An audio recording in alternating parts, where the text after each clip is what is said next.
Assalamualaikum anak-anak. Waalaikumsalam, Pak. Bagaimana kabarnya hari ini? Alhamdulillah baik. Oke, semangat sekali. Langsung Bapak absen ya. Nggih. Pertama, Fahruji, Hadir. Lepi, Hadir. Gani, Hadir. Arsy, Hadir. Sarpuji, Hadir. dan terakhir Habib. Hadir. Kalau Udin kemana? Izin Pak, sakit. Oh, sakit. Baik, terima kasih. Baiklah, langsung saja di sini Bapak akan menjelaskan materi yang akan kita bahas. Ada 3 pembahasan materi yang akan kita bahas pada pertemuan ini. Yang pertama, pengertian iman kepada Rasul. Kedua, tugas para Rasul. Dan ketiga, sifat-sifat yang dimiliki oleh para Rasul. Silahkan di buku dibaca buku paketnya atau dibuka buku paketnya. Dibuka halaman 135. Oke, sudah? Sudah? Bapak baca ya. 1. Pengertian iman kepada Rasul. A. Pengertian iman kepada Rasul. Beriman kepada Rasul mengandung maksud meyakini dengan sepenuh hati bahwa Allah telah mengutus para Rasulnya untuk menyampaikan wahyu kepada umatnya.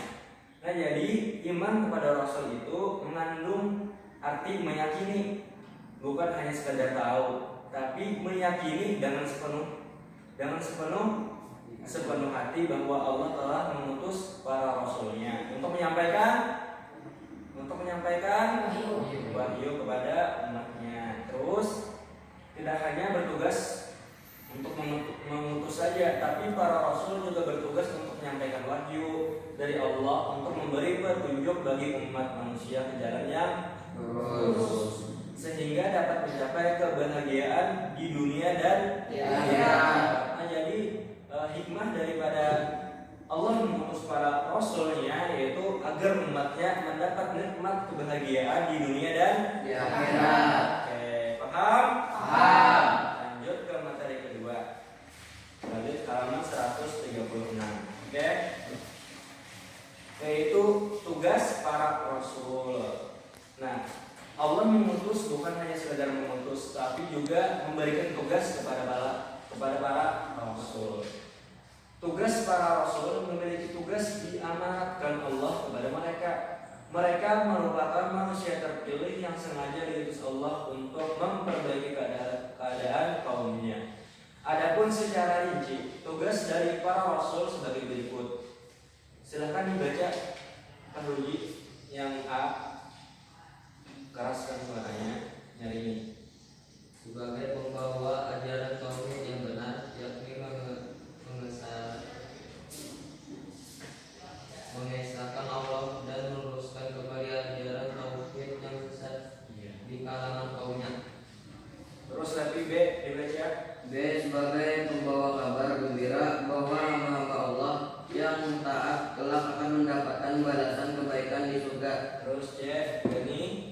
Sebagai pemberi peringatan bahwa manusia yang ingkar berbuat kejahatan, maksiat dan menghinanya akan mendapatkan balasan di neraka. Dan menganiaya akan mendapatkan Balasan di neraka. ya. Terus tapi baca yang D terakhir. Membina kehidupan manusia agar menerapkan akhlak yang mulia. Nah, jadi secara rinci anak-anak tugas para Rasul dirincikan ada 4.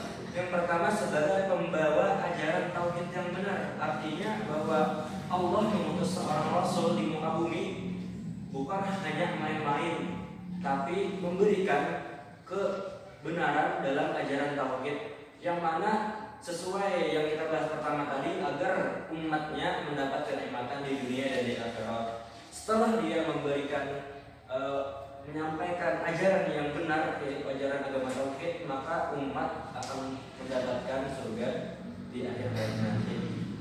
Yang kedua yaitu sebagai pembawa kabar gembira bahwa hamba-hamba Allah yang taat akan mendapatkan surga. Jadi apabila Rasul telah menyampaikan kabar-kabar gembira dan diamalkan oleh kaum-kaum atau umat-umatnya, maka insya Allah dia akan mendapatkan surga.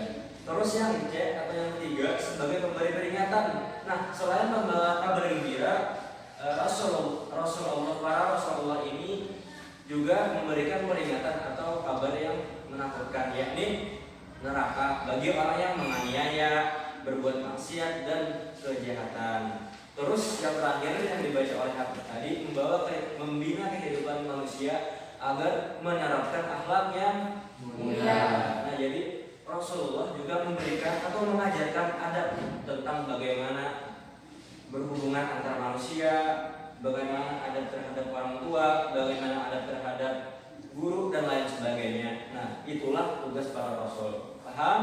Paham. Yang ketiga yaitu sifat-sifat para rasul. Nah, kalian pasti sudah tahu bahwa rasul adalah utusan Allah. Ya Allah, di awal tadi sudah kita bahas. Rasul mempunyai sifat atau kepribadian yang akan dijadikan teladan atau contoh bagi umatnya. Nah, selain sifat wajib yang harus dimiliki oleh para rasul juga ada sifat mustahil dan sifat jaiz. Apakah kalian tahu sifat mustahil dan jaiz? Tahu tidak? Tidak tahu? Ya, kita cari tahu. Yang pertama sifat wajib. Nah, sifat wajib para rasul itu ada 4. Yang pertama siddiq. Yang kedua amanah. Yang ketiga tabligh. Yang keempat Amanah. Nah, jadi rasul memiliki sifat 4 yang wajib. Yang pertama apa, Levi? Sidik. Yang kedua apa, Syih? Yang ketiga apa, Sarpuji? Tabligh. Yang keempat apa tadi? Ya, Fatona. Jadi keempat itu harus dimiliki oleh para rasul. Terus yaitu sifat mustahil. Nah, sifat mustahil Rasul juga memiliki sifat mustahil, yaitu ada pula sifat mustahil bagi Rasul itu ada 4. Yang pertama kadzib, yang kedua khianat, yang ketiga itsman, dan keempat balada. Tolong bacakan Habib apa keempat sifat tadi? Pertama kadzib, kedua khianat, ketiga kitman, iya, keempat balada. iya, tepuk tangan. Nah, selain memiliki sifat wajib dan sifat mustahil, para Rasulullah juga memiliki sifat jaiz. Nah, adapun sifat jaiz para Rasul adalah aradul basyariyah. Itu diambil dalam bahasa Arab yang artinya bersifat dan berperilaku sebagaimana kebiasaan manusia pada umumnya. Seperti apa? Seperti makan, minum, haus, lapar, letih, dan lain sebagainya. Nah, jadi tetap juga para rasul ini bersifat sebagaimana kita manusia. Ya, ini bisa juga merasakan lapar, haus, makan, minum, berkami, buang air besar, dan lain sebagainya. Karena pada hakikatnya juga rasul adalah para manusia. Jadi para rasul memiliki tiga sifat. Yang pertama itu sifat wajib, sifat mustahil, dan sifat jaiz. Oke, apakah sudah kalian paham? Paham. Insya Allah paham. Oke. Bapak yakin pasti ada yang menganjal di pikiran kalian. Nah, jadi adakah yang ingin ditanyakan? Oke, anak-anak, tadi sudah Bapak sampaikan materi begitu jelas dan insya Allah dapat dipahami oleh kalian. Nah, jadi Bapak buka sesi pertanyaan. Jadi siapa yang ingin bertanya, Bapak silahkan. Adakah dari kalian yang ingin bertanya? Silahkan, terserah dimulai dari siapa. Uji?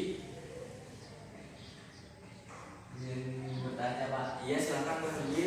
Arti dari sifat sidik dan amanah apa?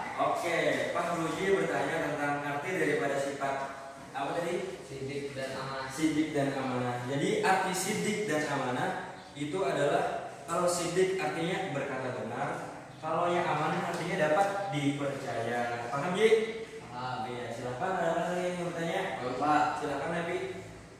apa artinya tabligh dan amanah? Oke, Levi bertanya tentang apa itu tabligh dan fatonah. Tabligh artinya menyampaikan, adapun fatonah artinya cerdas. Paham Bi? Oke, silakan ada lagi yang ingin ditanyakan. Saya Pak, Silakan Habib. apa arti kadzib dan khianat? Oke, Habib bertanya apa arti kadhib dan khianat itu. Nah, adapun arti kadhib yaitu dusta atau berbohong. Nah, kalau yang khianat artinya tidak dapat dipercaya atau tidak dapat dipercayai. Oke, paham. Silakan lagi ada yang ditanyakan. Silakan.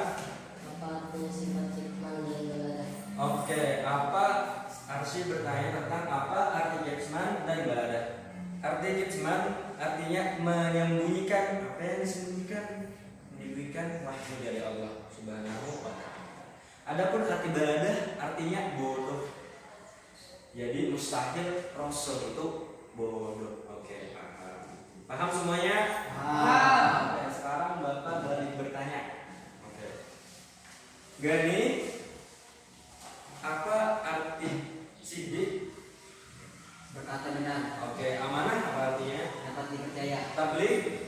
menyampaikan, Iya. Terakhir pertama apa artinya? cerdas, Itu merupakan sifat apa? wajib bagi Rasul. Iya, tepuk tangan. Iya, sekarang Bapak balik bertanya lagi kepada Sarbuji. Siap Sarbuji? Ya, Apa arti sifat kadhib? dusta, Kalau khianat, tidak dapat dipercaya, kalau kitman, menyembunyikan, kalau baladah, bodoh, itu bagian dari sifat apa? mustahil. Oke, tepuk tangan. Nah, yang terakhir kan sifat wajib sudah, sifat mustahil sudah. Adapun sifat jaiz yaitu al-radul basyariyah. Apakah kalian tahu anak-anak apa itu arti sifat al-radul basyariyah? Bersifat dan berperilaku sebagaimana kebiasaan manusia pada umumnya. Oke, artinya yaitu bersifat dan berperilaku sebagaimana kebiasaan manusia pada umumnya. Tepuk tangan. Oke.